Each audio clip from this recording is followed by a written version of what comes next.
안녕하세요. 김호준입니다. 박항서 감독이 AFC U23대회에서 베트남 팀을 이끌고 준우승을 했죠. 많은 언론들이 박 감독의 성과를 달고 베트남에서 얼마나 큰 환영을 받았는지 보도도 했습니다. 두 가지 아쉬운 점이 있습니다. 생각해보면 우리도 2002년 그렇게 감격을 했었죠. 그런데 단순히 축구에서 이겨서 그랬나요? 그게 전부는 아니었습니다. 베트남 국민들은 왜 그렇게까지 감격했을까? 그 이야기가 빠졌죠. 두 번째, 2002년 당시 히딩크에게 고마워서 네덜란드 히딩크 동네까지 찾아가고 다큐도 만들어지고 했었습니다. 네덜란드 사람들은 기분이 좋았겠죠. 그런데 그 이상의 관계로는 두 나라가 발전하지 못했습니다. 이제는 우리가 네덜란드가 됐습니다. 베트남과의 관계는 어떻게 다른 레벨로 만들 수 있을까? 역사를 따져보면 우리는 베트남에 빚이 있죠. 그 이야기가 빠졌습니다. 두 이야기 뉴스공장이 앞으로 다뤄보겠습니다. 김호준의 약속이었습니다.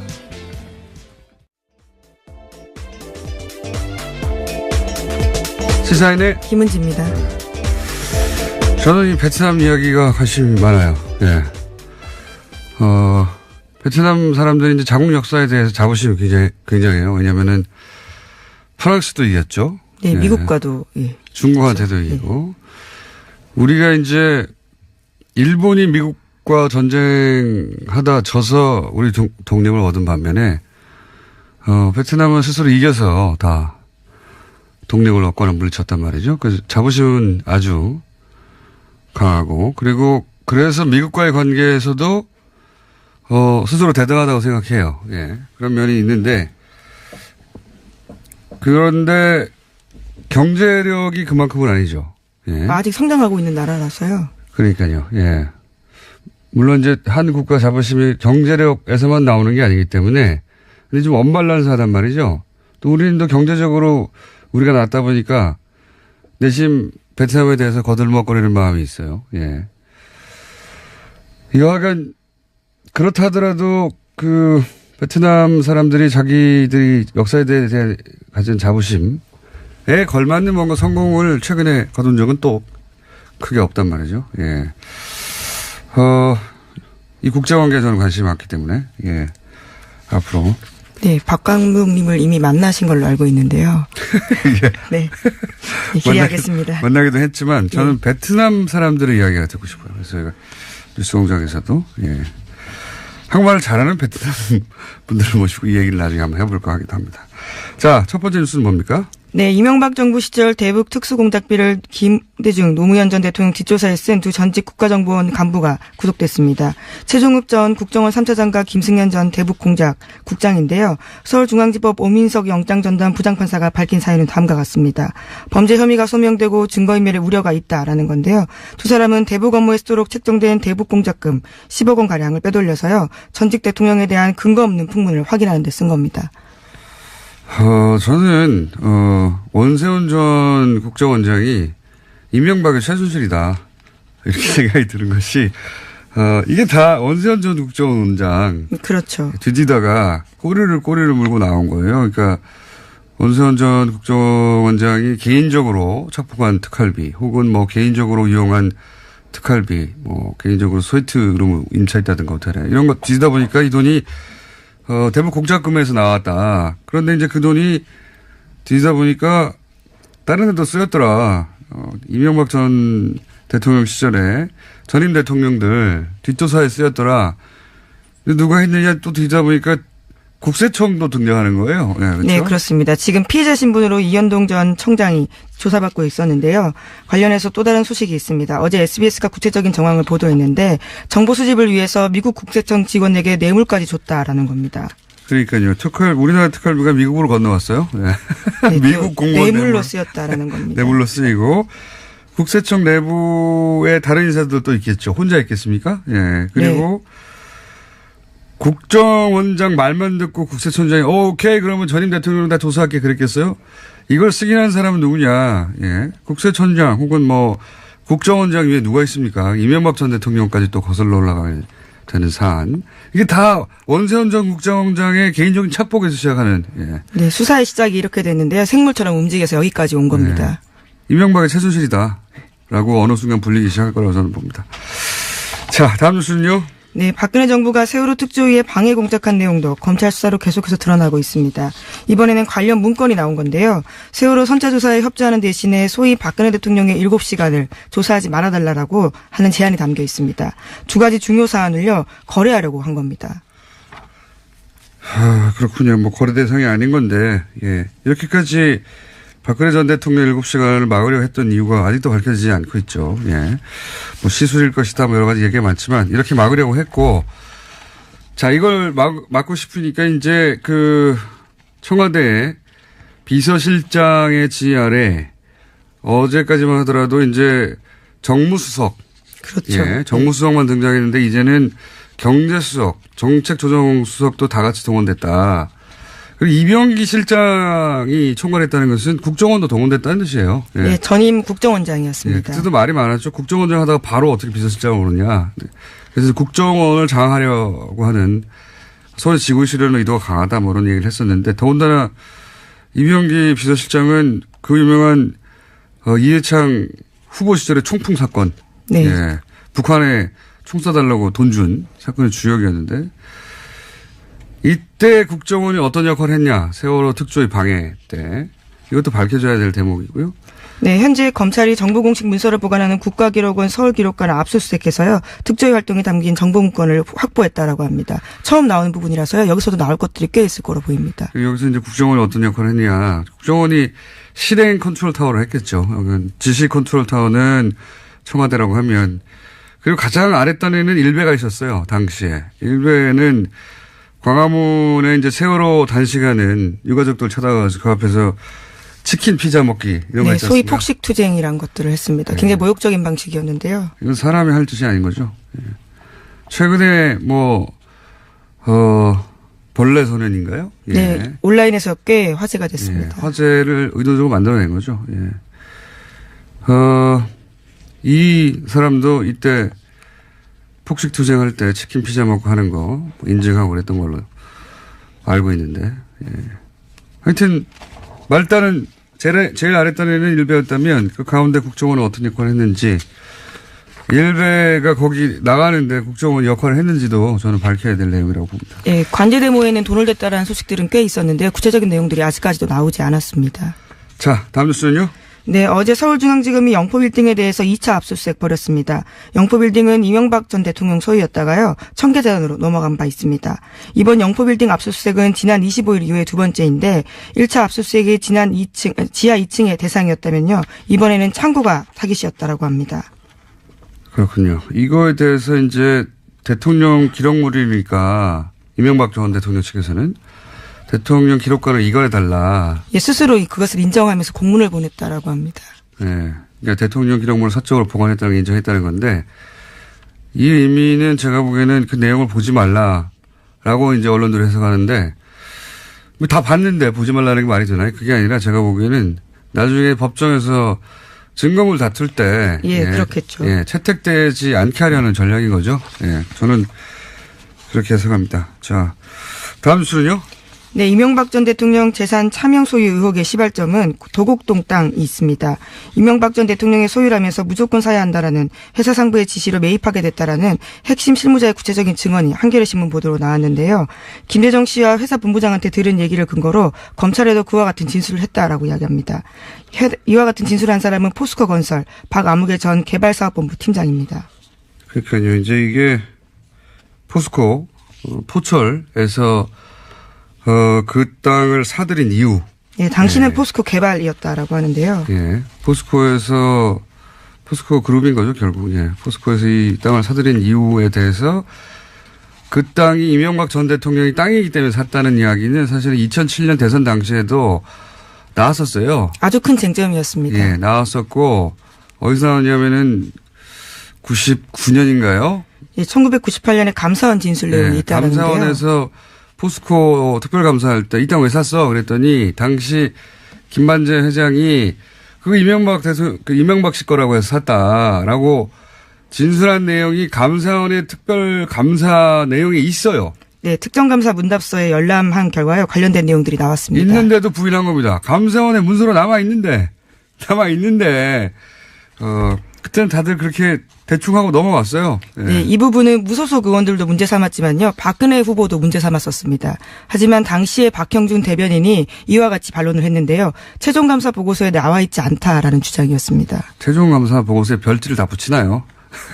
어쨌든 당시 이제 문답을 할 때 김만재 회장을 불러서 이거 왜 샀어요 할 때 이명박 씨 거라서 샀다라는 얘기가 이미 기록으로 남아있는데 감사원에 공식 그거를 뭉개고 넘어왔습니다. 당시는. 예. 근데 지금 이제 다시 10년 지나서 나는 그렇게 들었다는 얘기가 나온 거죠. 예. 이명박 전 대통령의 땅이어서 포스코가 샀다.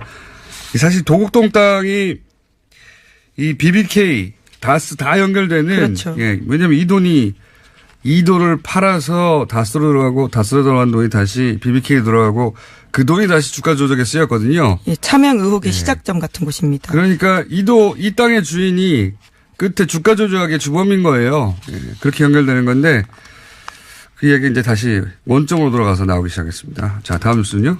네, 청와대가 어제 이명박 전 대통령을 평창올림픽 공식 행사에 초청했습니다. 이에 대해서 이명박 전 대통령도 참석하겠다라는 뜻을 밝혔습니다.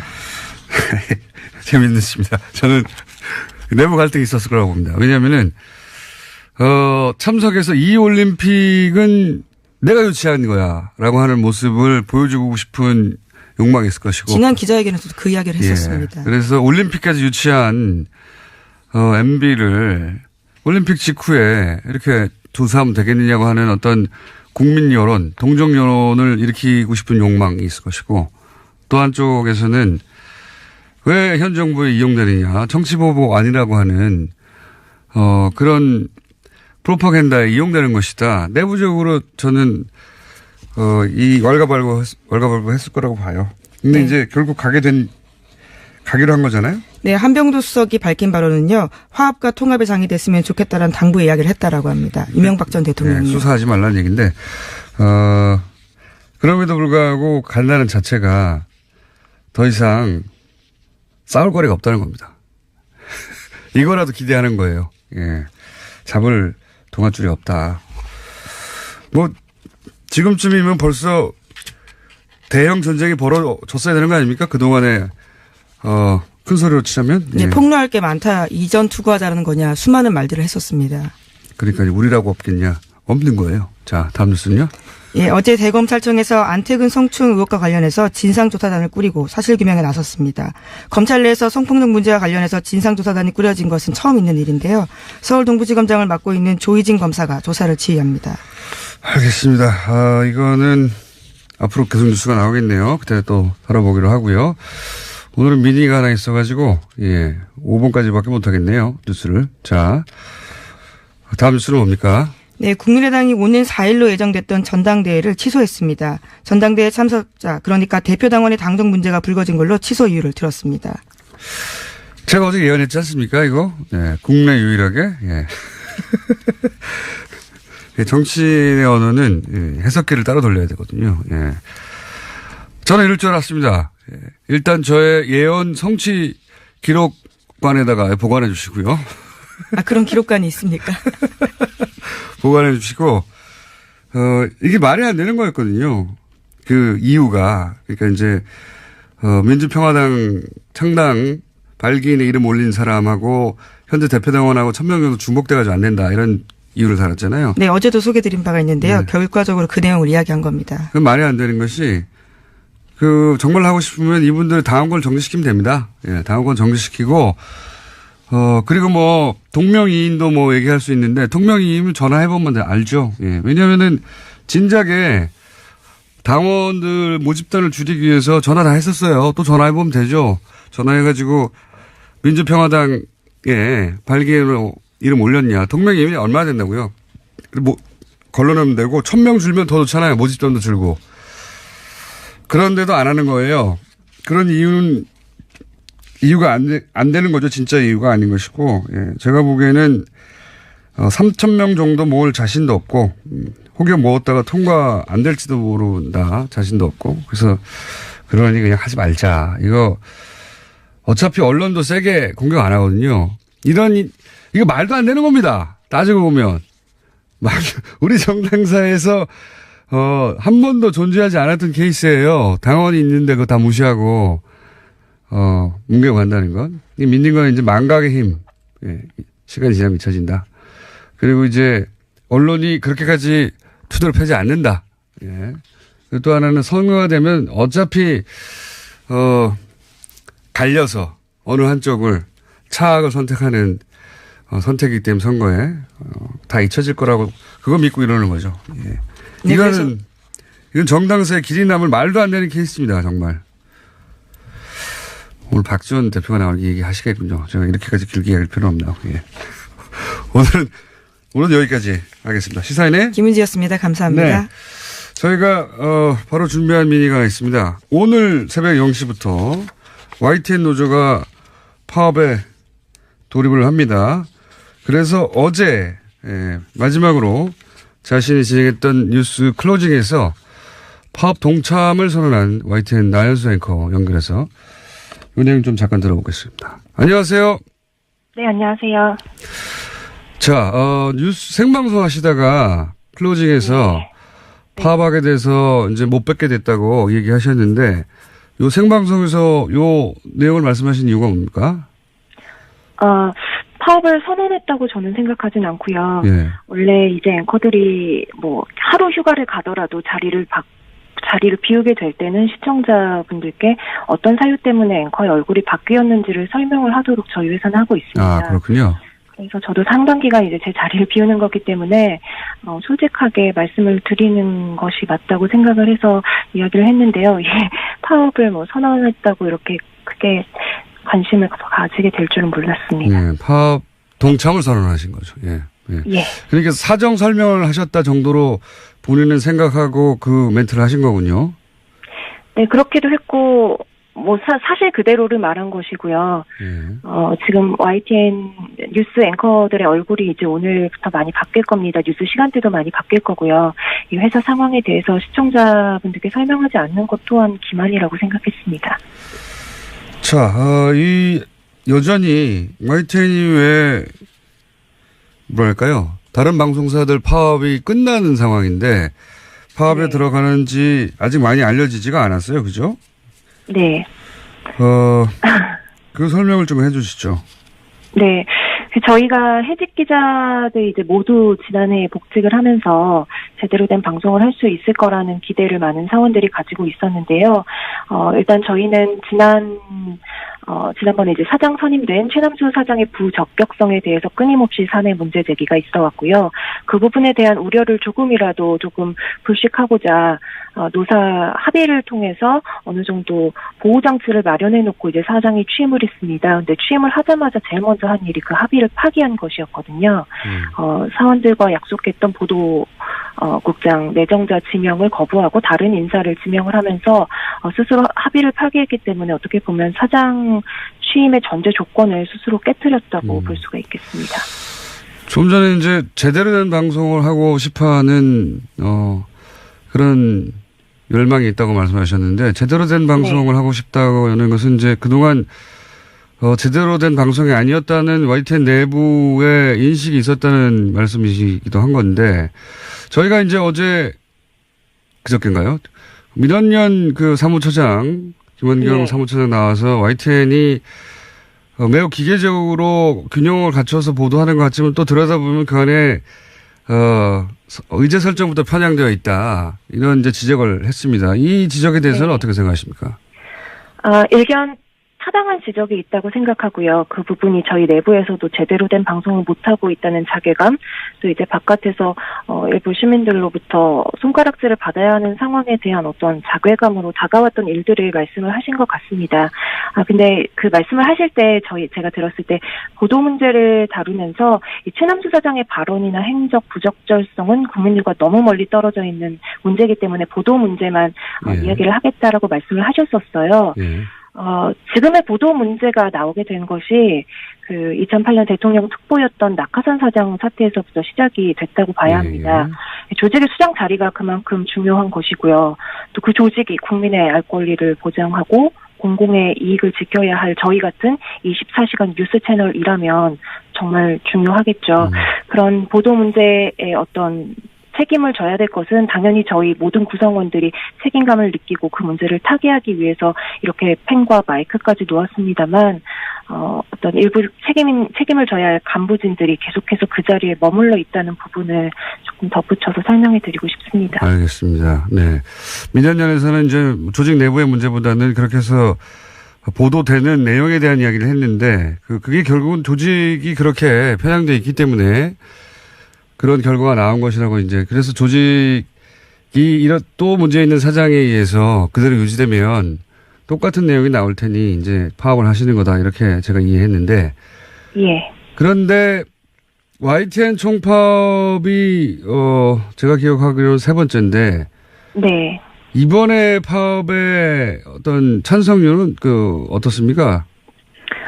저희 세 차례 파업 가운데 가장 높은 찬성률을 기록했고요. 그렇군요. 거의 80%에 육박하는 찬성률로 가결이 되어서 노조 집행부조차도 예상하지 못했던 반응이었습니다.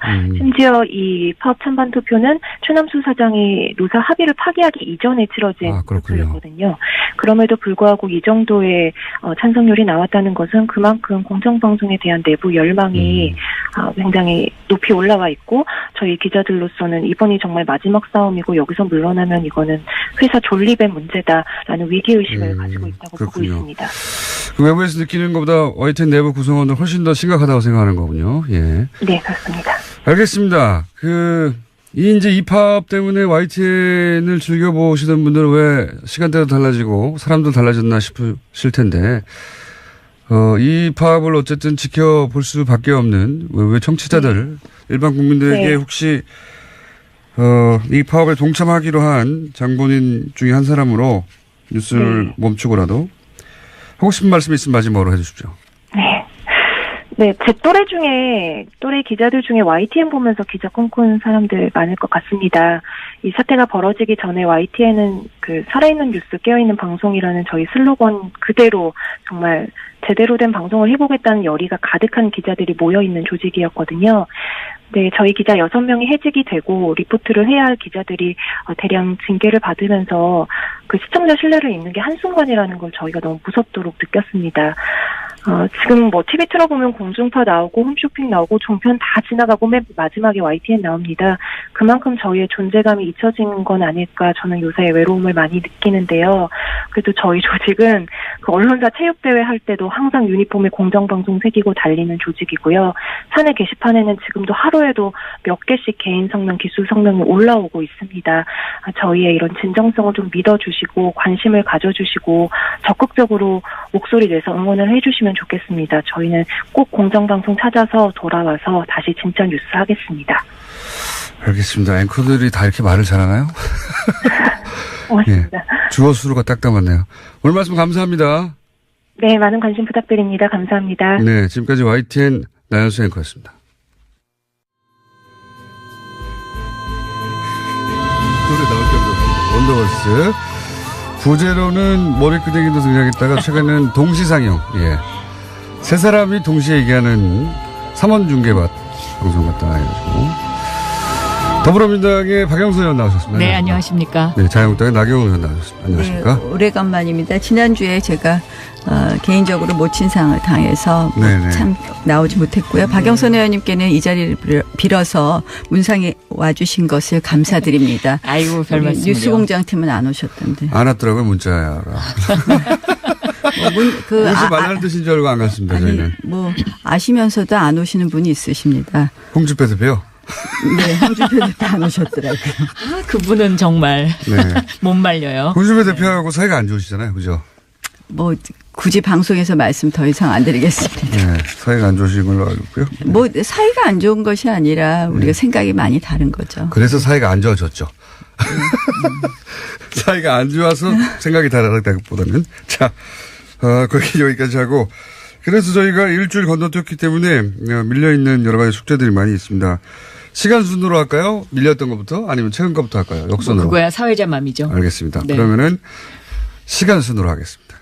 시간 순으로 제일 거슬러 올라가면은 나경원 의원님이 핫 했을 때가 있습니다. 핫.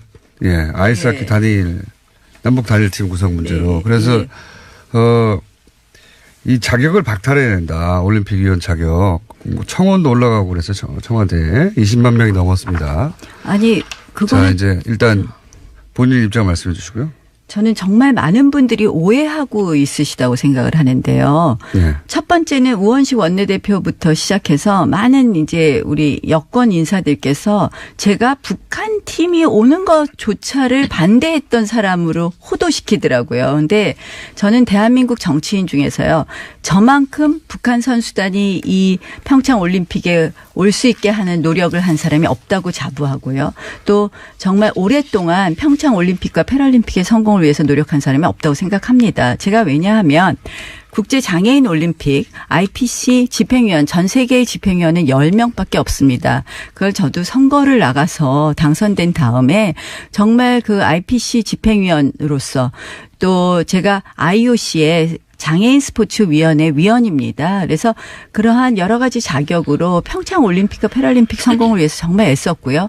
그 가운데 제가 2012년에 런던 패럴림픽에 가서도 북한 선수단 오는 것을 추진했었습니다. 그런데 제가 반대한 것은 북한 선수단을 반대한 것이 아니라요. 남북 단일팀을 반대했던 것이고 남북 단일팀을 왜 반대했느냐. 스포츠의 가장 중요한 것, 올림픽의 가장 중요한 것은 공정입니다. 공정.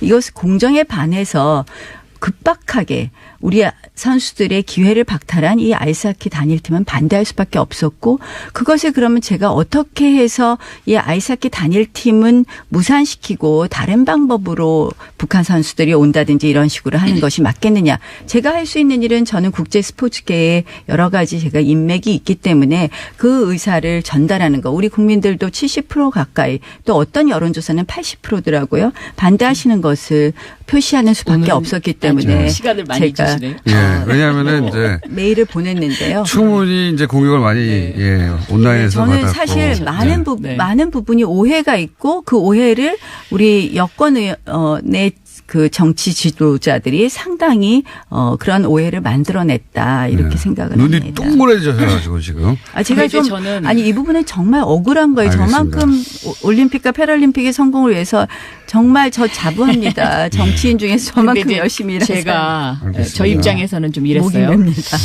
첫째 이제 뭐 왜 그러셨나 네. 굉장히 좀 속상하더라고요.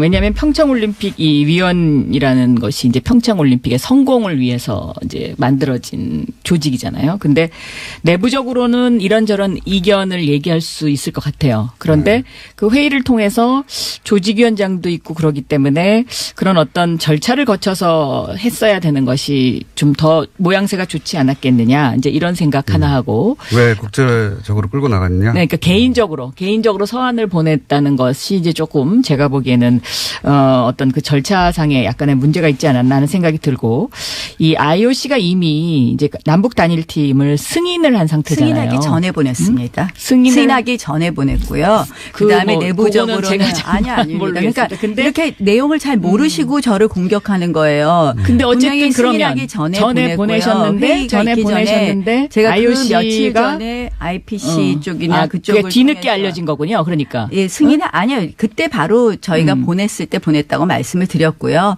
승인 최종 회의가 나오기 전에 보냈습니다. 근데 그리고 그러면 우리 IOC 조직위 입장에서 내에서도 저 위원장이 편지를 받고 나서도 승인을 했다. 네. 그렇다면 그러니까 이거는 제가 보기에는 IOC의 IOC가 이 올림픽의 목적이 궁극적인 목적이 평화에 있다. 그리고 저는 그 여러 가지를 해석할 수 올림픽이라는 것이 고대부터 올림픽 기간 동안에는 서로 정쟁을 자제하고 그렇죠. 휴전을 하자라는 이 정신이 아니, 계속 이어지고 있고 그 정신에 반대하는 게 아닙니다. 저는 그다음에 또 하나는 네. 작년 11월 달에 유엔이 이 평창 올림픽 휴전 결의안을 만장일치로 아니 그거 채택을 저도 했거든요. 아니 그러니까 그 휴전을 위한 상징이 뭐냐? 이게 남북 단일팀이다. 아니죠. 이제 IOC는 이렇게 이제 해석을 아니죠. 하고 있는 IOC는 뭐 우리 있습니다. 정부의 네. 입장을 대변해주고 우리 정부가 이야기를 한 것으로 알고요. 저는 이희범 조직위원장님께도 이 이야기를 말씀을 드리기도 했고요. 저 할 거 다 했습니다. IOC가 승인 결정하기 전에 IOC 회의 이전에 제가 이미 사신을 보냈고요. 그다음에 저는 이 성공을 위해서는 아이스하키 단일팀이 중요한 것이 아니라 북한 선수단이 많이 오는 거. 제가 보니까 IOC가 생각보다 북한 선수단을 여러 가지 종목에 5가지 이벤트인가요? 허용을 했습니다. 전 그건 잘한 결정이라고 생각을 합니다. 그런데 단일팀이라는 게 하나의 상징성 같은 것이 있으니까. 이벤트라는 거죠. 그거는 우리 상징성이 선수들 있으니까. 정말 얼마나 노력했겠습니까? 물론 그거는 저는 어제 대통령께서도 다 탈됐습니다. 그걸 어떻게 반대하는 분들과 사전에 협의를 했어야 된다. 이제 이런 말씀을 하셨는데 그러니까 이제 오죽 여론이 밀렸으면 지금 중요하다고 그렇게 생각합니다. 제가 보니까 밀려서라기보다는 제가 보니까 이거는 원래 이런 분이에요. 아니 그러니까는 정말 잘못한 거예요. 다수가 찬성하더라도 소수가 반대하면 그것을 가서 협상을 하고 와라. 제가 이번에 5.2 채널 가동중입니다. 이번에 이 전체적으로 평창 올림픽과 관련된 여권의 여러 가지 행사를 보면은 전부 문재인 정부 공약을 문재인 대통령 공약 이행을 위해서 무리하게 밀어붙이는 거예요. 마식령, 그다음에 금강산 이게 다 보면 공약에 있더라고요. 남북 단일팀. 아니 제가 언제 북한 선수단 오는 거 반대하나요? 저는 패럴림픽도요. 공약이라는 것은 지키기 위해서 얘기하는 것이고 공약을 위해서 그 공약이라는 것이 부당하게 선수들이 희생을 강요했고요. 그러니까 오죽했으면 저런 발표를 하셨겠습니까? 근데 제가 보니까 저를 갖다가 아니 왜 호도하는지 왜 오해하시고 그렇게 얘기하시는지 정말 자, 그러면은 답답하더라고요. 가장 호도하는 지점은 어디입니까? 그러니까 남북 단일팀을 반대한 건데 북한 선수단이 오는 것을 반대한 사람으로 만들었더라고요. 자, 그럼 여기에 대해서 한마디 더 해주시고. 저는 이 남북 단일팀 문제와 관련해서는 전 세계가 평창올림픽이 평화로 치러지기를 간절히 바라고 있는 하나의 상징적인 것이다. 그런데 다만 그 소수라고 무시하지 않고 사전에 설득하려는 노력이 필요하다라고 말씀하신 문재인 대통령 말씀처럼 그러한 노력이 조금 더 필요하지 않았나. 그리고 아이스하키 선수들의 그런 심정은 충분히 이해를 할 수 있다. 이런 입장입니다. 그러면 제가 이제 의원님한테 나경원 의원님한테 여쭤보자면 단일팀을 만드는 과정에 예를 들어서 정부가 메시지 관리를 잘못했다든가 혹은 뭐 충분히 한국 선수단에게 설명을 했어야 한다든가 이런 문제가 있었던 건 정부가 인정했단 말이죠. 그게 잘 됐다 하더라도 단일팀을 하면 안 되는 건가요? 아니죠. 그러니까 충분히 네. 충분히 그런 메시지 전달을 했어야 되는 것은 물론이고 저는 미리부터 준비를 했어야 된다고 생각을 합니다. 그거는 불가능한 일이었죠. 미리 준비하는 것은.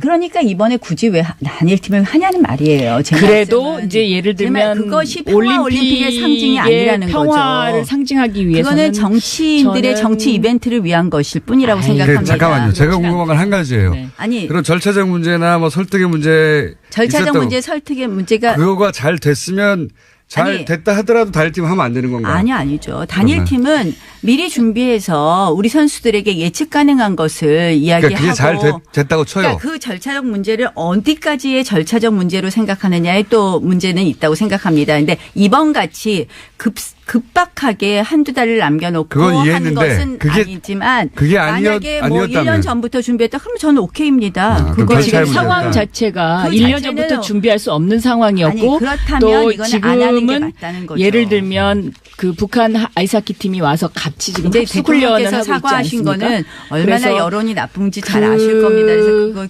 그러한 것에 대한 그 과정을 좀 더 지켜볼 필요는 있는 것 같아요. 네. 알겠습니다. 이 문제는 이만큼 얘기할 수 있는 것 같고요. 운동하는 선수들의 그 상황을 잘 모르시기 때문에 제 아이가 아이스하키를 옛날에 한 적이 있기 때문에 그 국가대표 선수 너무 그런 잘 거 알고 아니시잖아요. 그리고 그러니까 이제 그 아이스하키라는 게 너무나 힘들고 우리 노력이 필요하다는 것도 잘 알지만 올림픽 선수들 그 많이 심정은 제가 옆에서 다 이해합니다. 봐왔기 때문에 그들의 심정을 한번 생각해 보세요. 심정은 자유한국당이 지금 스포츠 선수들의 심정을 너무 잘 아는 당으로 지금 거듭났습니다. 아니 그리고 너무 이거를 정치적으로 해석을 하는 것도 저는 좀 이렇게 약간 편파한 것 같아요. 저는 편파적입니다. 아니 근데 심하게 편파하신 것 같아요. 제가요 나름대로 정말 열심히 다음 주제로 이제 넘어가야 될 것 같습니다. 편파적인데 안 편파적인 것처럼 보이려고 노력하고 있습니다. 아무도 안 믿습니다. 편파적이라는 거 다 알고 있습니다. 자, 요 문제는 근데 의원님, 나경원 의원님에게 충분히 발언 기회를 더 많이 드린 것 같아요. 네. 네. 해명 기회와. 네. 이거 이제 납득하느냐 못하느냐는 청취자들이 결정할 문제인 거고요. 자, 이 거슬러 올라가다 보면 최근에는 이제 마식령 스키장 얘기도 있고 뭐 북한이 취소한 문제도 있고 하는데 통털어서 그냥 최근에 이 올림픽 관련해서 거기에 따라 붙고 있는 남북 관계 사이에 벌어진 일들에 대해서 논평하실 거 있으십니까? 뭐 제가 먼저 박영선 의원님 말씀하세요. 제가 어제 이제 우리나라 선수단이 그 스키 마식령 스키장을 이제 연습하러 가지 않았습니까? 네. 근데 텔레비전으로 제가 이렇게 보니까 그 선수들의 표정이 굉장히 밝더라고요. 그리고 뭔가 이렇게 그 호기심 어린 눈. 그래서 물론 여러 가지로 평창 올림픽을 진행하기 위해서 이제 이런저런 그 이야기들이 있긴 합니다만은 어쨌든 저는 이 평창 올림픽이 평화 올림픽으로 치러지면 우리들의 어떤 그 미래와 관련해서 여러 가지 상징적인 의미가 있지 않냐. 그리고 특히 세계에서 지금 이 평창 올림픽을 주목하는 가장 그 중요한 이유 중에 하나도 과연 한반도가 평화 체제가 정착할 것이냐 아닐 것이냐 이런 데에 대한 관점이 굉장히 많기 때문에 참 중요한 시기다 이렇게 생각하고 있습니다. 네. 박영선 의원님 참 제가 박영선 의원님 좋아하지만 이 부분에 있어서는 너무 꿈이 크신 것 같습니다. 제가 보기에는 이번 평창올림픽 관련해서는 정말 북한의 갑질 중에 갑질, 정말 갑질 북한이라는 얘기가 나오지 않습니까? 지금 저희가 정말 거기에 끌려가고 있어요. 금강산은 한다 그랬다 하루 전에 취소를 하고요. 마식령은 우리 대표 선수는 아무도 안 갑니다. 한마디로 북한이 자랑하는 김정은의 치적을 자랑하고 있고요. 지금 우리 개막식 전날, 하루 전날 북한이 북한 군 창건 기념일을 4월 15일마다 매년 행사하던 걸 올해 2월 8일로 갑자기 바꿔서 하루 전에 열병식을 하고 있습니다. 평양방송 듣는 것 같은 느낌. 아니 그러면 결국 그 열병식을 하고 나서 평화올림픽이 과연 될 수 있느냐. 저는 정말 걱정입니다. 알겠습니다. 왜 북한이 하자는 대로 우리가 끌려가야 되는 것인지. 북한 주도하에 모든 일이 이루어지고 있다. 자, 여기 대해서요. 저는 예를 들면요. 집안에서도 형님이 좀 양보를 해야 되지 않습니까? 동생이 와서 앵앵거리면 그것을 달래기 위해서는 일단은 네. 그게 중요한 건요. 북한이 형님이라고 생각하지 우리를 형님이라고 생각 안 합니다. 그래서 지금 이제 우리는 약간 뭔가 좀 그 손해 보는 듯한 그런 느낌을 가질 수도 있을 것 같아요. 그렇지만 옛말에도 일보 전진을 위해서는 반보 후퇴하라는 이야기가 있듯이 잠시 좀 저는 더 크게 베풀고 크게 얻는다. 저는 이런 것이 좀 더 필요하지 않나 이렇게 보고 있고요. 예전부터요. 교류를 통한 변화, 접근을 통한 변화주의자입니다. 저는 통일에 있어서도 교류와 접근을 반대하지 않습니다. 그러나 거기에는 분명히 원칙이 있어야 되고 방향이 있어야 됩니다. 그런데 그것이 교류를 위한 교류를 위해서 한마디로 아무런 원칙 없이 나경원 의원님은 평양 안 가보셨죠?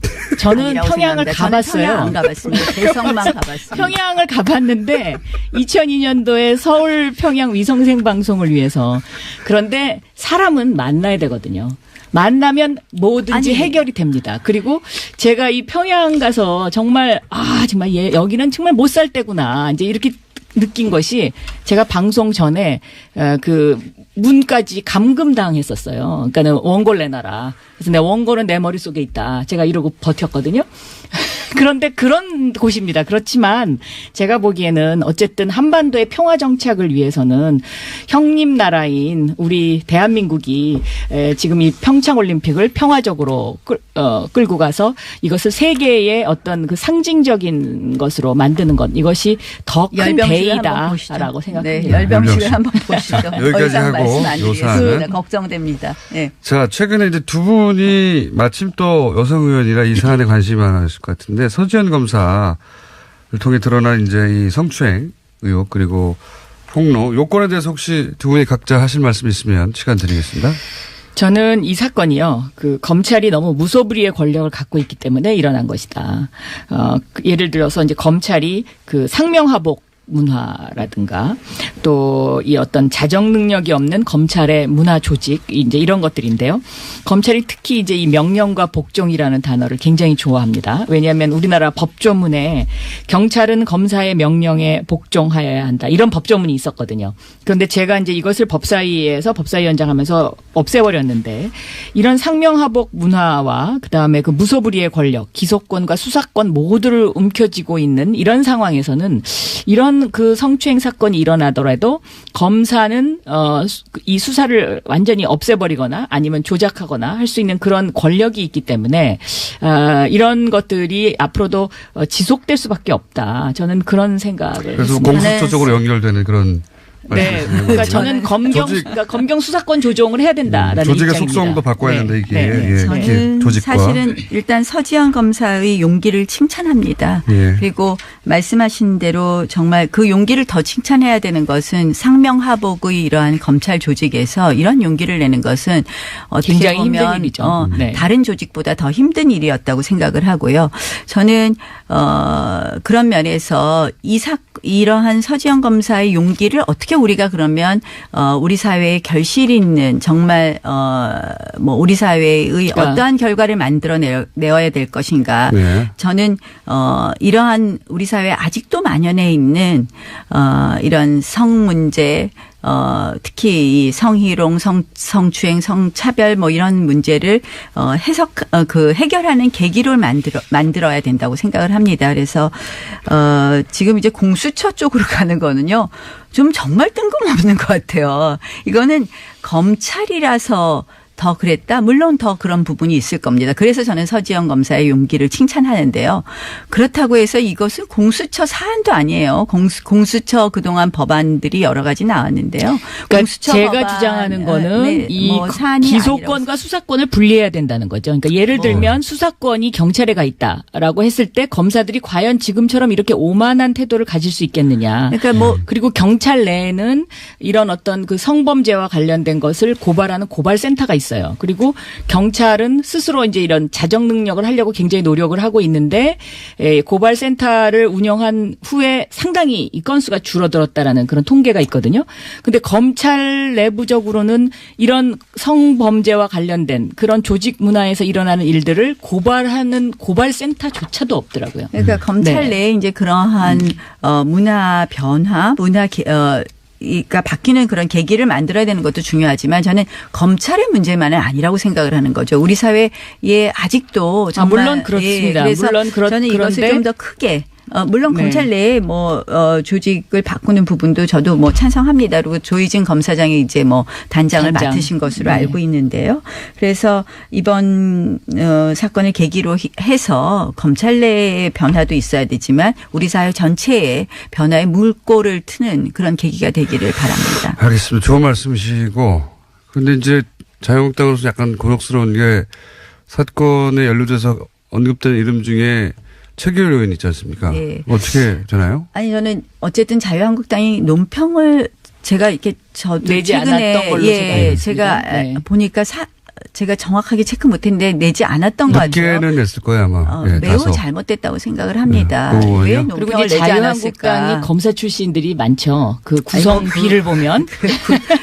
그래서 그런 이야기 자꾸 하시지 말고요. 검사 출신들이 많이 있습니다. 판사 출신보단 검사 출신이 많고 하는데 이제 민주당에는 민변 출신이 많으신 것처럼 그 중에 이제 이 최규일 검사는 제가 알기에는 그래도 비교적 그 선한 검사에 속하는 사람 중에 한 분인데도 저는 이번에 이 대응을 하시는 데 있어서 솔직하게 본인은 말씀하셨다고 생각할 수는 있지만 검찰국장으로서 아마 그 사건을 그 외부에 알리지 않아야 된다는 어떤 그런 강박관념도 상당히 있었을 것이다. 그 당시에는. 그러니까 저도 최규일 최규일 의원님하고 이야기를 아직 못 해봐서 저도 내용을 잘 모르겠지만 이제 이게 보니까 굉장히 오래된 사건이더라고요. 2010년도 사건이죠. 예. 그러니까 이제 한 8년 전 사건이니까. 저는 이 당시를 정확하게 기억하고 있습니다. 나경원 박원순 의원이었습니다.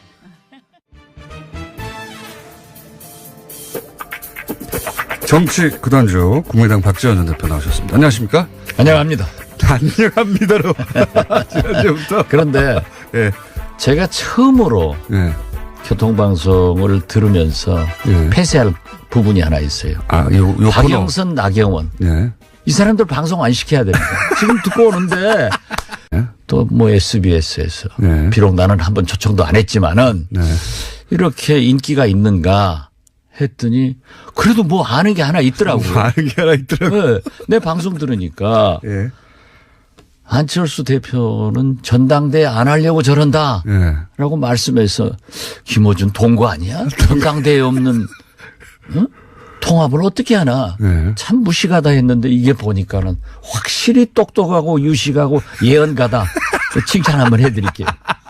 기분 좋죠? 최초로 칭찬해요. 최초로. 아니 진짜 나 깜짝 놀랐어요. 네. 전당대회 없는 통합. 네. 이건 아프리카나 마치 아프리카. 박정희 전두환이 선거를 없애고 체육관에서 통대 직원들 해놓고 98% 받는 네. 또 북한에서 김일성, 김정일, 김정은 딱 세습한 게 안철수입니다. 어쨌든 정치인들은 이거는 불가능하다고 다들 얘기하더라고요. 예. 이건 아니죠. 정당법 19조에 예. 정당의 통합과 해산은 전당대회에서만 할 수 있는 거예요. 그렇게 다들 알고 있고 네. 그거를 그런데 안철수 대표가 어떻게 김정은을 욕하죠? 100원 그대로 하는데?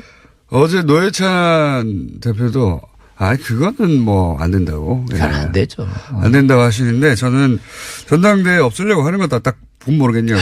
그런데 뭐 가야 그런 거라도 아니까 여기서 뭐. 그런 거라도 아니까. 이제 내가 그 자리 달라고 얘기 안 할게요. 그냥 마르고 닳도록 하세요. 근데 이거 진짜 우리 전당사의 길이 기억되겠죠. 전당대회 없이. 전 세계 전무후무하죠. 박정희, 전두환, 김일성, 김정일, 김정은, 아프리카의 뭐 촌배 이런 사람들. 촌배. 야. 근데 이제 그 전당대회가 아마 성원이 안 되거나 3,000 이상 못 모으거나 아니면은 통과가 안 되거나 그런 리스크를 굳이 져야 되느냐 이렇게 생각했을 것 같고 그런데 이제 정당에 계셨던 분들은 모두 반대했겠지만 안철수 대표는 상관이 없다고 생각했을 거라고 저는. 예. 그런데 그걸 해왔던 걸 보면. 예. 민주평화당도 그래도 역시 이상돈 목 잘린 전당대회 의장은 이해를 하더라고요. 전당대회를 하건 하지 말건 대표당원을 어쩌건 그냥 놔둬버리면 되지. 저렇게 뭐 간섭하니까는 음포 놓으니까 저런 짓 해서 어제 언론에 보세요. 하루 종일. 이건 무리순 진짜 무리수. 안철수의 새 정치는 제가 이미 조종을 울렸다. 이거는 두고두고 본인의. 예. 이제 끝났죠. 서울시장? 구청장도 안 돼요. 어쨌든 안철수 대표 정치를 하는 한 이 사안은 계속 꼬리포처럼 그렇죠. 달라붙겠죠. 우리 정당사의 길이 기록될 거예요. 용팔이 전당대, 정운갑 전당대, 안철수 전당대도 없는 전당대. 그게 전당대회가 아예 없었으니까 이거 상상을 못하니까 다 정치인들은 이거 안 된다고 했는데 안 할 거라고 했는데 한 거죠. 예, 이거 정말 골 때리는 일입니다. 그러면 중재파들은 어떻게 합니까? 중재파들도 기분을 안 좋나 보더라고요. 중재파들은 뭐 솔직히 조금 움직이고 있는 건 사실이에요. 예. 우리 쪽으로. 그래요? 예. 근데 민주평화당으로 오겠다고 하는 사람들도 몇 사람 계시고 아직도 계산하는 사람들도 계시는데 저는 그렇게 생각합니다. 정치인, 지역구 의원은요. 거듭 말씀드리지만 자기가 중요한 게 아니에요. 유권자, 민심이 중요한데 지금 다 호남 지역구 아니에요? 10명 모이면 8명에 9명이 안철수 요구하는 재미로 지금 호남에서는 살아요. 그렇기 때문에 못 갑니다. 가더라도 다음 선거가 위험해요. 그래서 어쨌든 고민을 하고 있겠지만 결국은 뭐 시간의 문제일 뿐 합류하게 될 것이다. 저는 그렇게 봅니다. 민주평화당이. 그리고 또 어제 박주선 부의장하고 수차 전화를 했는데 또 어제 저녁에 박주선 부의장이 저는 시청 못했어요. 네. 병원에 있어서 이 TV조선 강적들에 출연해가지고 나도 깜짝 놀랐어요. 안철수하고 박지원이 물에 빠지면은 예. 누구를 건질 거냐 그렇죠. 이렇게 보셨습니까? 질문을 했대요. 예. 그러니까 둘이 다 안 건지고 물에 빠져 죽어버리기를 바란다는 식으로 얘기를 했다고 해서 야 그래도 너는 나하고 형님 동생하고 그렇게 하는데 그 사람 같으면 둘이 다 건져야죠. 어떻게 생명이 물에 빠져 죽게 그러면서 그 이유가 뭐랍니까? 자기는 보수다. 보수라고 말할 만한 정치 이력이죠. 그 이력이 그렇죠. 네. 그리고 그 유승민을 만나보니까 네. 햇볕 정책을 반대하는 것도 아니고 호남을 반대하는 것도 아니더라 하고 높이 평가하는 걸 보면은 어제 그 강적들은 지난 주말에 녹화한 거거든요. 예. 제가 출연해 보더라도 그때의 심경을 지금 오늘로 어제로 해놨기 때문에 오늘 결정하는데 그게 좀 발목을 잡지 않을까 하는데 박주선 부의장도 상당히 어제 저하고는 얘기가 잘 됐다. 그런데 사람 마음 알겠어요? 그렇죠. 안철수 대표도 제가 그렇게 믿었는데 전당대도 안 하고 통합하는. 그래서 내가 요즘 연설하러 다니면요. 제가 안철수 잘못 본 거 사과드립니다.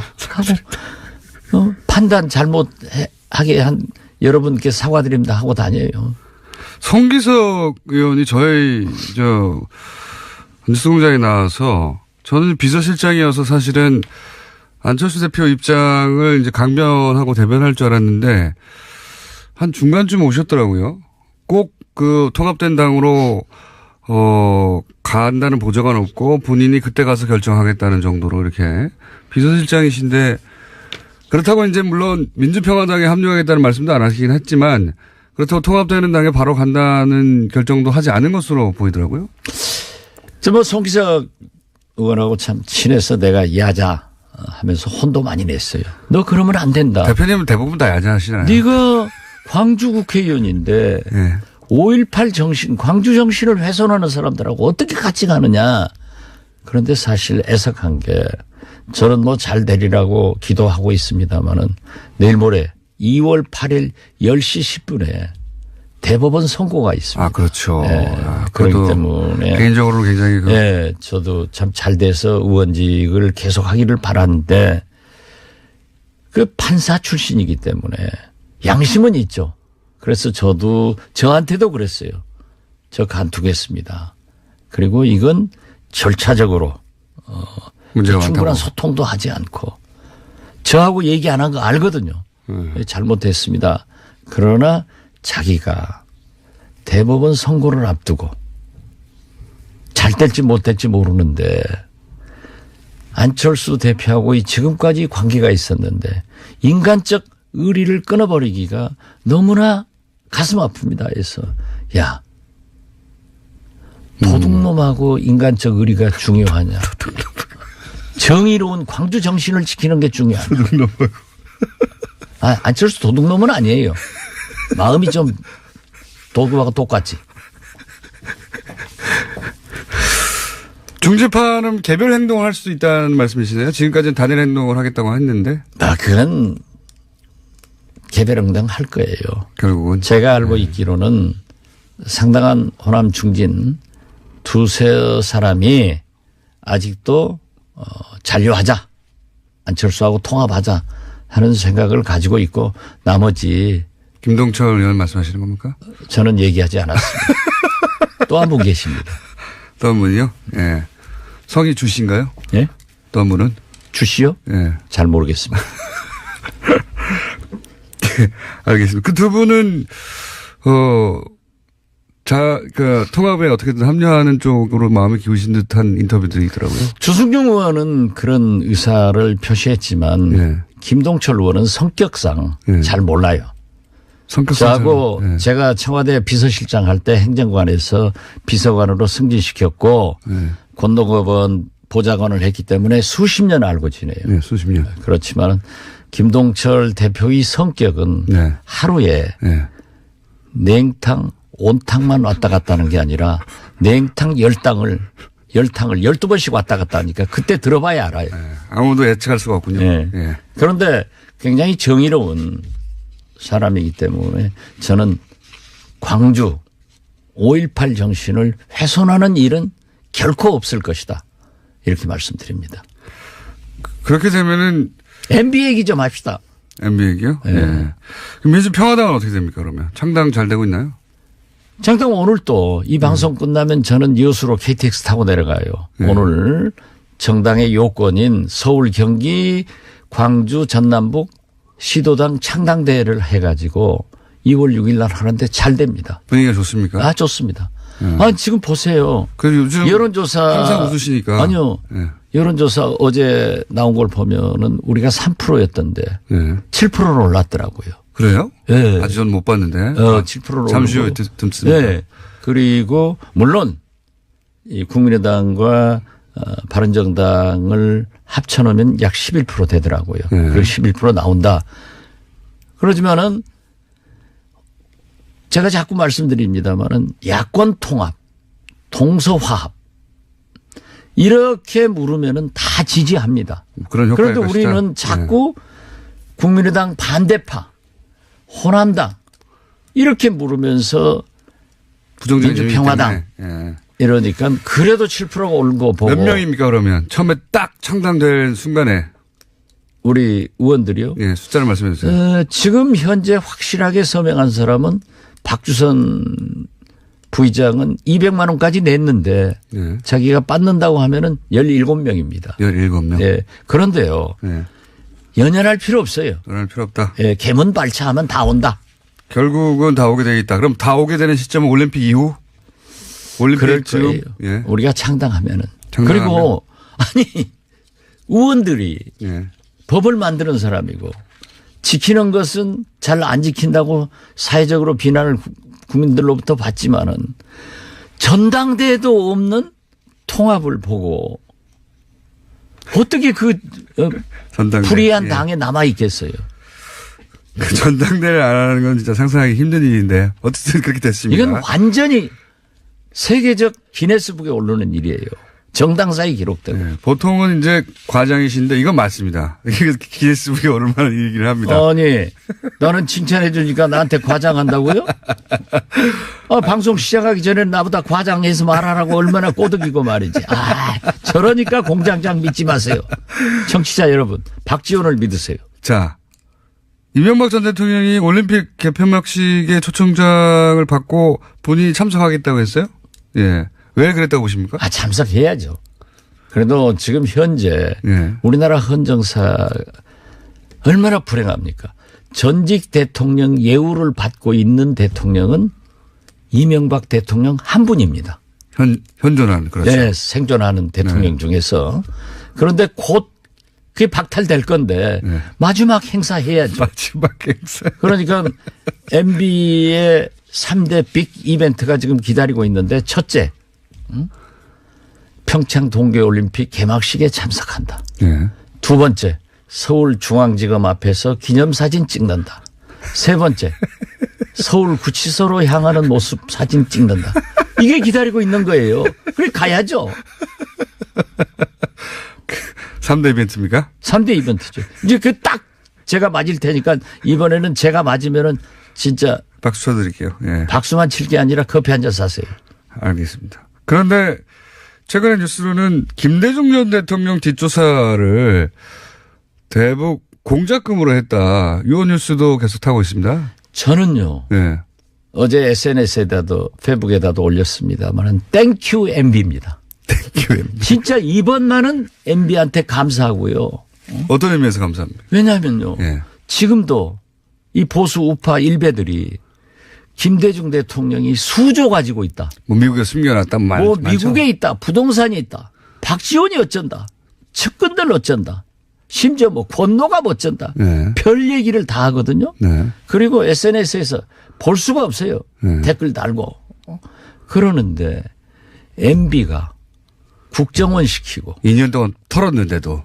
국세청장 시키고 예. 미국 IRS 알아요? 제일 강력하죠.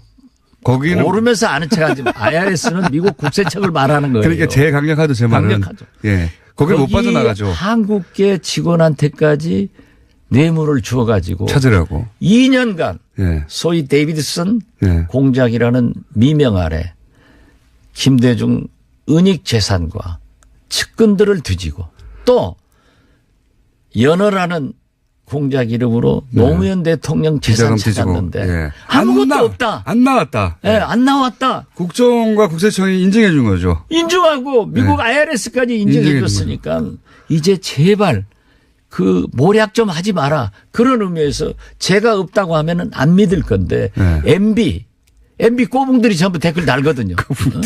그 사람들이 해서 했기 때문에 저는 어제 저녁에 국정원 3차장 또 국장 이현동 국세청장은 검찰 조사받았고 구속영장 나왔는데 나는 재판부에서 이분들은 좀 용서해 줬으면 좋겠다.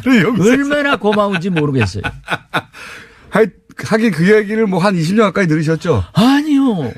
아니 최근에도 그랬지 않습니까? 그러니까요. 계속 듣고 계시죠. 우리 이호 여사님이 신한은행에서 하루에 2조 3일 걸쳐서 6조를 인출했다고 그러는데 그것도 현금으로. 현금으로. 아니 우리나라 은행에서 하루에 현금 2조 6조를 인출하면 은행 문 닫아요. 그러니까요. 그래도 그걸 또 믿어요.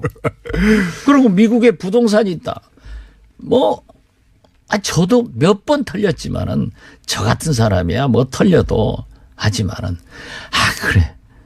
MB는 DJ 노무현이 그렇게 미웠을까요? 본인이 그렇게 이제 차명으로 이렇게 보유한 것들이 많다 보니까 자기가 도둑질을 했으니까 남도 그렇게 하는 걸로 알고 보세요. 이번에 다스 창고에다가 노무현 대통령 가지고 봉하러 갔다고 난리 났었잖아요.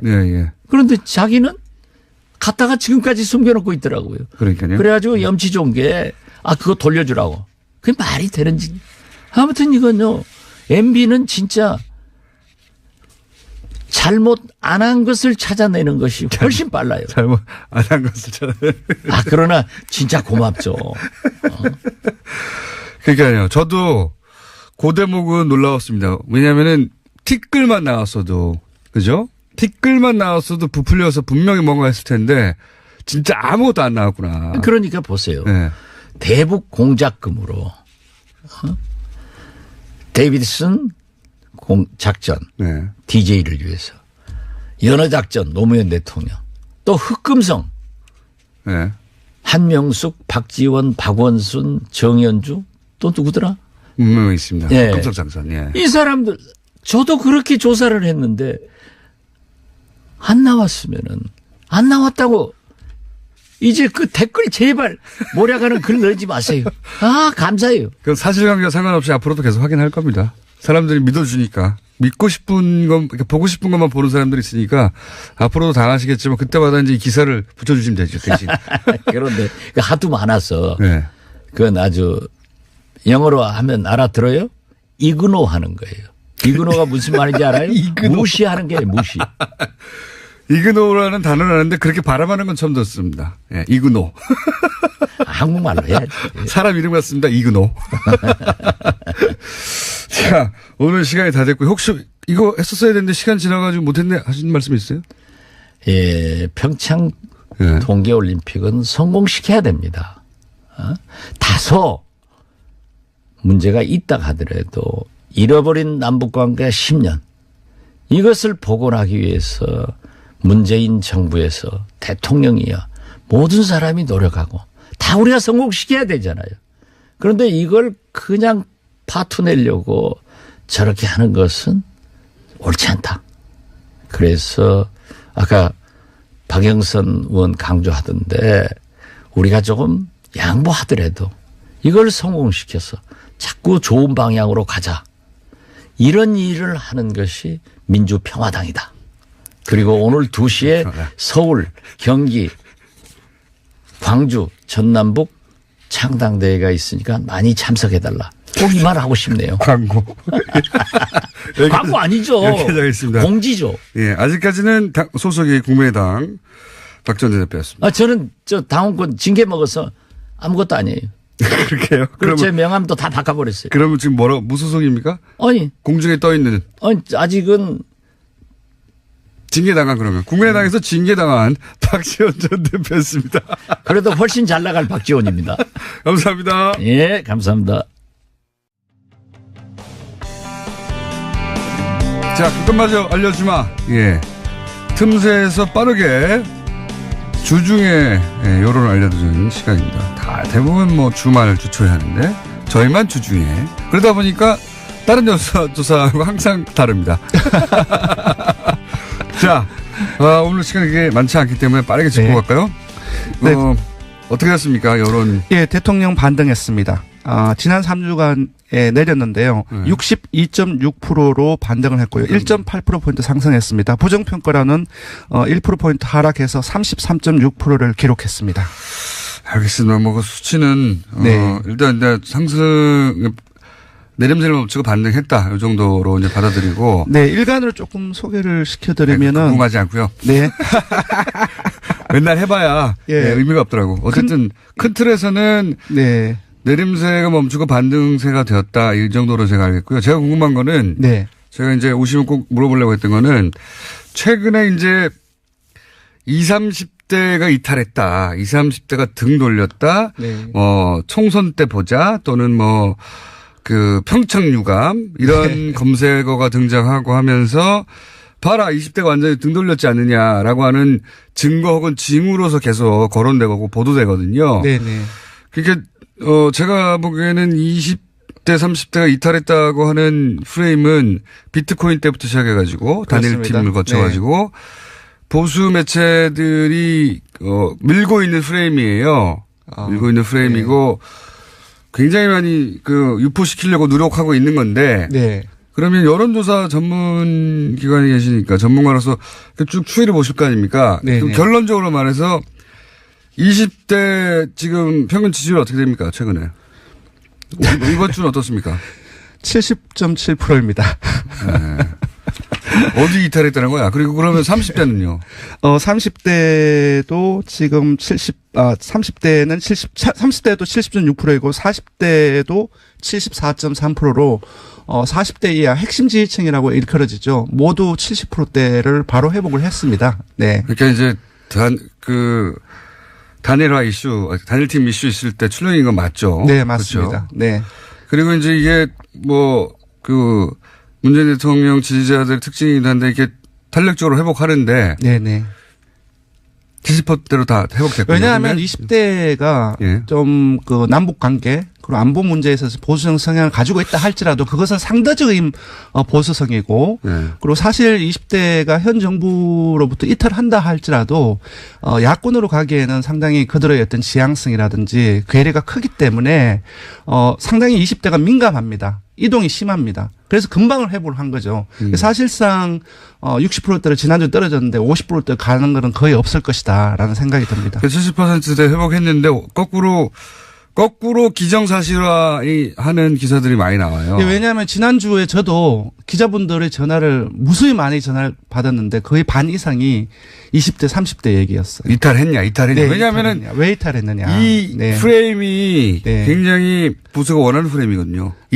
이탈해라 하거든요. 이탈했다가 아니라 사실은. 예, 그래서 신문이라든지 포털뉴스에 많은 정치 관계 어떤 분석 기사에서 20, 30대 얘기가 엄청 많아요. 나왔습니다. 네. 그러니까 이탈은 기정사실화한 다음에 왜 이탈했냐를 분석하는. 네. 그거는 연불이거든요, 일종의. 네. 이탈하길 바라는.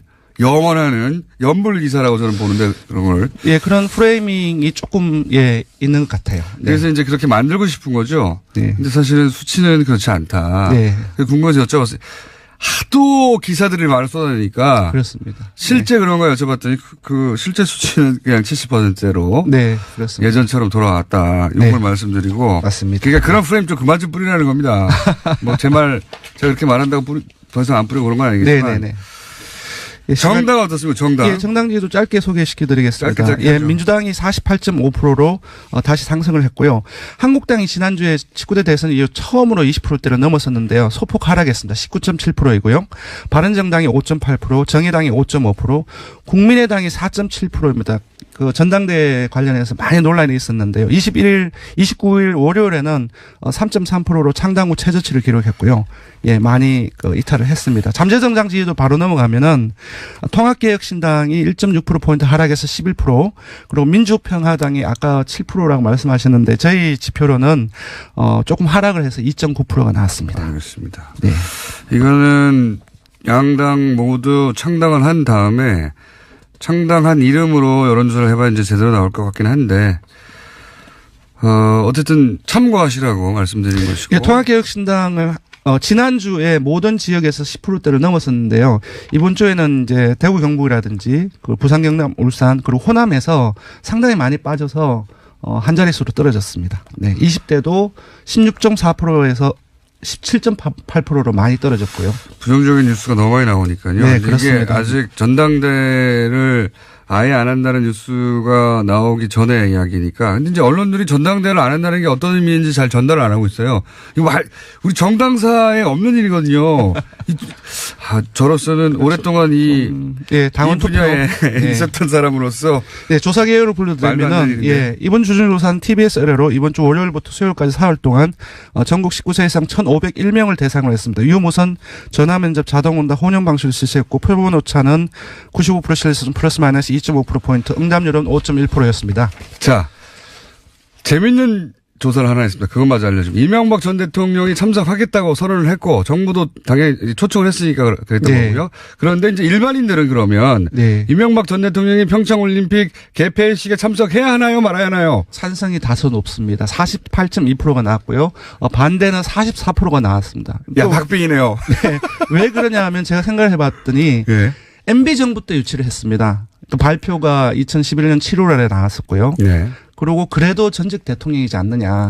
여러 의혹이 휩싸였지만. 그래서 호남도 찬성이 높고, 그리고 심지어 가장 그 진보적인 성향을 보이는 30대에도 다소 찬성이 높습니다. 금방 말씀드린 두 가지 요인 때문이 아닌가 싶고요. 네, 그렇습니다. 그러니까 의외에 근데 그 찬성 반대는 그렇게 단순하게 진보 보수 의 프레임이나 혹은 뭐 정당 프레임으로만 해석할 수 없다고 봅니다, 저는. 왜냐면은 그래도 마지막 가는 길에 선물을 줘야 되지 않니?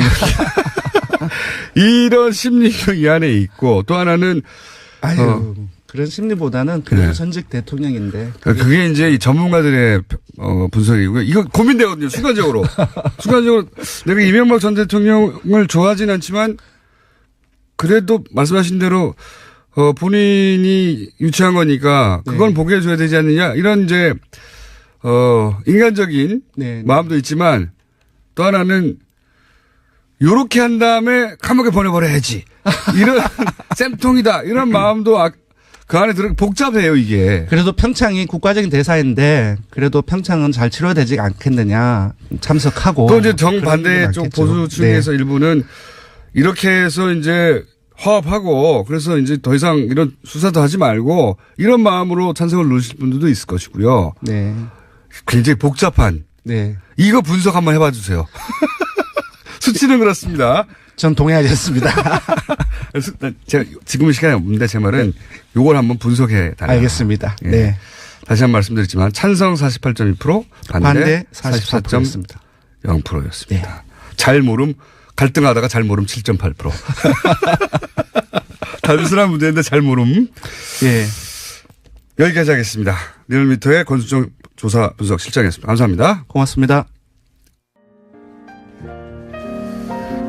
원더걸스 문자 폭발이었는데 외국인 나와서 동시 통역하는 줄 알았어요.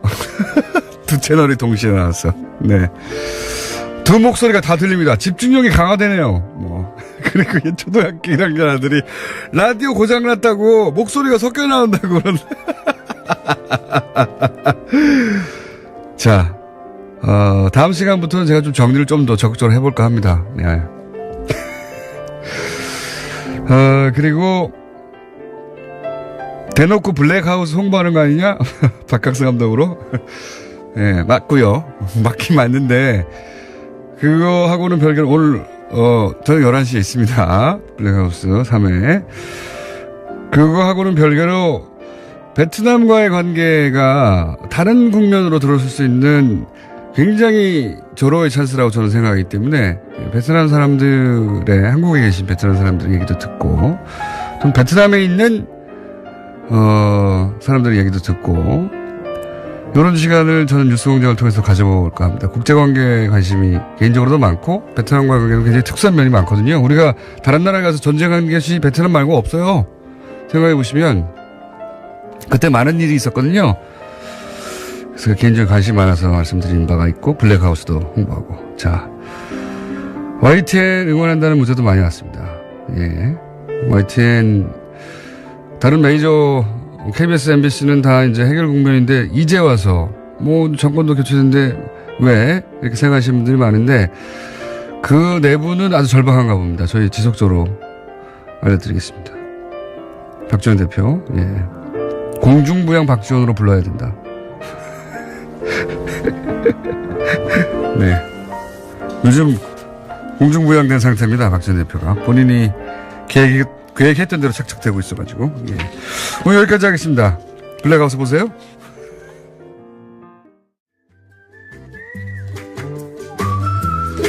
도시건축가 김진애 박사님 나오셨습니다. 안녕하십니까. 네, 안녕하세요. 자, 우리가 이번 겨울 동안에 정책까지 공부하기로 했는데 잠깐만 오늘은 돌발 주제입니다. 네. 요새 영화 1987이 좀 상영 중에 이 얘기를 하는 게 좋을 것 같아서 오늘 좀 긴급하게 들고 나온 피크에서 게. 약간 내려오긴 했지만 지금은. 네. 예. 지금 이제 700만 돌파했고 조금 네. 더 갈 것 같지만 이제 곧 끝일 것 같아서 그 건물 안에 나오는 남영동 대공분실 건축물에 대해서 얘기를 꼭 한번 해야 될 것 같아요. 이게 역사적으로 접근하십니까? 아니면 건축학적으로 접근하십니까? 이게 이제 사실은 이제 어느 쪽에서 보느냐에 사실은 많은 분들이 뭐 민중학자도 그렇고 심리하는 분도 그렇고 철학하는 사람들, 역사학자, 건축학자 굉장히 많은 이 건물에 대한 얘기를 많이 쓰셨어요. 네. 근데 이게 이제 일종의 건축의 흑역사거든요. 이제 그렇겠죠. 이 흑역사 때문에 사실 이걸 알고 계신 분도 있고 모르고 계시는 분들도 있을 텐데 예. 이게 왜 이제 건축의 흑역사라고 그러냐 하면은 이제 남영동 대공분실의 그 비극적이고 정말 암흑적인 그런 역사에 대한 것 자체가 그런 것뿐만이 아니라 그 건물을 설계한 사람이 대한민국의 대표 건축가라고 일컬어지는 김수근이라는 건축가라는 거. 아, 그래요? 그건 몰랐습니다. 뭐 그걸 모르셨어요? 몰랐어요. 그러니까 들고 나왔어야 됩니다. 저는 이제 이거를 알게 된 건 이것이 밝혀진 게 2000년대 초입니다. 노무현 정부 때 아마 그때 밝혀진 거. 저도 그때 처음 알았어요. 그 충격적인데 그분은 그러면 이 건물의 목적을 알고 설계한 거예요? 그거는 명확하지가 않습니다. 그 왜냐하면 이제 김수근 건축가는 1986년에 돌아가셨기 때문에 그리고 이 건물은 1976년에 설계됐고 또 1983년에 다시 증축이 돼서 5층에서 7층으로 증축이 됐는데 이 안에 이게 얼마나 공포를 자극하느냐는 영화에도 잘 표현이 되어 있지만은 일단 뺑뺑 돌아가는 계단 뭐 이런 거. 나선 계단. 네. 그다음에 이제 정말 블랙하우스예요. 네. 시커먼 이제 전벽돌로 지어져 있고 그냥 정보기관에 쓸 건물이다 이렇게 생각하고 만드신 건가요? 아니면 진짜로 이 목적을 알고 만드신 그러니까 건가요? 당시에 건축 허가 도면에는 남영동 오피스라고만 그것도 영어로 써 있다고 그래요. 근데 이제 이걸 아셔야 되는 게 뭐 당연히 그때는 내무부에서 발주한 프로젝트인데 하지만 오피스 건물처럼 안 돼 있잖아요, 내부가. 내부는 실제로 오피스처럼 돼 있습니다. 아니, 제 말은 뭐냐면 나선형 계단이라든가 뭐 물론 뭐 나중에 해석을 그렇게 해서 그럴지 모르겠어요. 아니 그러니까 이제 이렇게 좀 저걸 해볼게요. 제가 처음 이걸 들었을 때는 저도 이건 모르고 했을 거다. 네. 그다음에 이거는 그다음에 인테리어를 얼마든지 바꿀 수가 있잖아요. 그렇죠. 인테리어를 바꿔서 했을 거다. 마치 이제 그걸 쪼개서 했기 때문에 그랬을 거다. 그러니까 김수근 선생님이 이걸 알고 했을 리가 없다라고 하는 쪽으로 저는 이제 아무래도 그렇죠. 건축인이니까 그렇게 이해하고 싶은 거죠. 그리고 이제 김수근 선생님은 대한민국 대표 건축가뿐만 아니라 문화예술에 굉장한 족적을 남기시고 또 인본주의적인 건축가로 알려져 있는데 네. 그럴 리가 있겠는가. 그럴 리가 있겠느냐. 이러고서는 이제 처음에는 그랬습니다. 그래서 저도 증거를 찾으려고 정말 노력을 많이 했어요. 모르겠을 거라고 하는. 그러니까 그리고 만약 알고 했더라도 밑에서 했을 거다. 뭐 왜냐하면 이제 솔직히 76년도라고 그럴 것 같으면 아직은 민간 시장이라는 게 거의 없을 때예요. 거의 관공서 건물로 먹고 살 때입니다. 건축가들도. 그리고 뭐 김수근 선생님이 사실은 권력가들하고 굉장히 친한 뭐 거의 유착 관계라고 할 정도로 친한 건축가였기 때문에 대표적인 건축가였으니까요. 그래서 그랬으니까는 이제 아마 그랬을 거다라고 했는데 이게 이제 정확히 알려진 거는 저도 이거 그러니까 공간에 그러니까 김수근 선생님이 운영하시던 건물 설계사무소 이름이 공간인데 네, 알고 있습니다. 저도. 공간에서 설계했다는 건 확실해졌어요. 예. 더군다나 특히 2012년에 그때 이제 임수경 의원이 모든 대공보안 분실에 대해서 모든 조사를 하고 도면을 받았어요. 국회에서. 네. 그때 국회에서 저도 처음으로 받은 도면을 봤습니다. 네. 이거는 이제 도면에 보니까 정확히 표시가 되어 있습니다. 정확히 표시가 되어 있고 도면을 보니까 아니요. 저는 또 이런 거 혹시 호텔처럼 호텔은 아니더라도 간첩이라고 생각했기 때문에 그런 사람들을 수용하기 위한 일종의 호텔처럼 운영한 거 아닐까 하고 봤는데 그 안에 시방서를 보니까 네. 처음부터. 그러니까 욕실은 오픈 욕실에다가 네. 오픈 욕실은 안 하거든. 욕실을 만들더라도. 그리고 그 뭐 바깥에서 감시하는 거라든가 모든 그 흡음재를 쓴 거라든가 조명을 바깥에서만 할 수 있다. 처음부터 그렇게 돼 있어요? 이런 게 다 시방서에 돼 있는 거예요. 근데 아직도 정확치 않은 거는 그게 83년에 증축할 때 그렇게 만든 건지 아니면 1970년도 애초부터 그렇게 만든 건지는 명확치가 않습니다. 그 건물의 그 주요 골자를 만들 때는 그 목적을 모르고 만들었을 수도 있는 여지가 아직은 남아있네요. 아직은 남아있는 거죠. 근데 네. 이제 이거를요. 그래서 저도 가끔 이거는 정말 흑역사라서 저한테도 충격이었고 그래서 그 다음에 이제 여러 가지를 오픈 욕실이라는 건 상상할 수가 없죠. 오픈 욕실은요 정말 네. 상상할 수가 없는 거예요. 그러니까 왜 욕실을 다 열어놓고 도면에다가 네. 문 있는 거 아니야? 그리고 문도 챙겨보고 이제 많이 저거 했는데. 시방서 처음부터 그리고 없더라. 이제 좁고 긴 창문 네, 바깥에 예. 내다볼 바깥에 잠깐 내다만 볼 수 있고 이제 몸을 투신할 수 없는 좁고 긴 창문. 근데 이게요. 그런 거를 만약에 처음부터 했다면 알고 한 거잖아요. 알고 한 거. 더군다나 왜 5층에다 했느냐. 지하가 아니라. 뭐 이런 등등의. 근데 이제 이게 사실 이거에 대한 진실은 사실은 모를 수도 있고 사실은 알려질 수도 있어요. 앞으로 저는 이제 솔직히 제 지금 심정이 아니라 그동안의 심정이 사실 공간사가 굉장히 많은 후배 건축인들을 생산을 했고 그리고 그때 일했던 사람들도 다 있습니다. 생존하신 분들이 많습니다. 그분들이 저는 좀 증언을 해 주셔야 된다고 생각해요. 진실에 대해서. 그리고 이게 모를 수도 있죠. 그분들도. 아니 모를 수도 있지만 사실 모든 건축 도면에는 누가 책임 취프라는 거 이런 거 다 쓰게 돼요. 누가 도면을 그리고 다 쓰게 돼 있거든요. 알려면 알 수가 있습니다. 그리고 나서서 왜냐하면 이런 흑역사에 대한 거는 명확하게 해야 된다라는 거 하나. 그다음에 또 하나는 이게 이제 그 많은 그 학자들이 분석을 하면서 이게 지킬거 하이드 같은 거다. 이게 이제 왜 더군다나 이제 제가 건축인으로서 굉장히 이 딜레마에 빠지는 건 뭐냐면은 여기 나온 어휘들. 건축 어휘들 그러니까 전벽돌이라든가 좁고 긴 창문이라든가 둥근 입구라든가 나선형 계단이라든가 이런 건축 어휘들이 있잖아요. 옵티콘 상상하고. 네네. 그게 이제 그런 것들이 사실은 김수근 선생님이 설계하시고 우리나라의 최고 건축물이라고 하는 공간 사옥에서도 다 나오는 것들입니다. 그러네요. 다 나옵니다. 네, 그러네요. 공간 사옥 가보셨군요. 예. 공간 사옥 가보면은 그렇게 돼 있죠. 정말 한국적이고 그 안에 보면은 그 똑같은 나선형 건물도 똑같이 있어요. 그리고 전벽돌 똑같은 거 써. 그리고 비슷한 시기에 이게 된 겁니다. 그러니까 제가 이제 이거를 생각하면서 이제 딜레마를 많이 느끼는 거죠. 건축인으로서. 사실 일반 시민들도 이게 어떻게 사용되느냐 하는 거에 따라서 공간의 어휘라고 하는 게 굉장히 포괄적으로 또는 굉장히 문화적으로 쓰일 수 있다라고 하는 이 딜레마. 그렇지만 그렇게만 절대로 이해가 안 되는 게 그 욕조를 문 없이 다 보이게 만들어 놓는다든가 창문, 그러니까 사람이 사는 곳인데 창문이 그렇게 좁을 수가 없잖아요. 그렇게 만든다든가. 창문을 좁을 수도 있기는 있죠. 그거는 있기는 있죠. 저는 근데 하여튼 욕조를.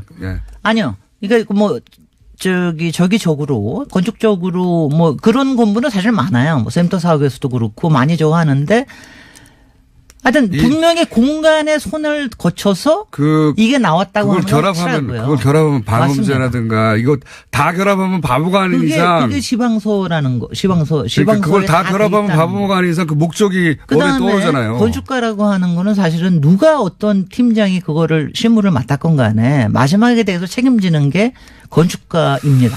근데 이런 책임감에 대해서 그야말로 지킬과 하이드 같은 일을 했다라고 하는 거. 그러니까 대한민국의 대표적인 건축물 가장 최고의 작품이라고 하는 작품과 그다음에 정말 흑역사적으로 가장 암흑의 건물이라고 하는 이 남영동 대공분실이 같은 건축가의 손에 의해서 또 비슷한 건축 어휘에 의해서 만들어졌다고 하는 이것이 참 그렇습니다. 그래서 지금 이거 들으시는 분은요.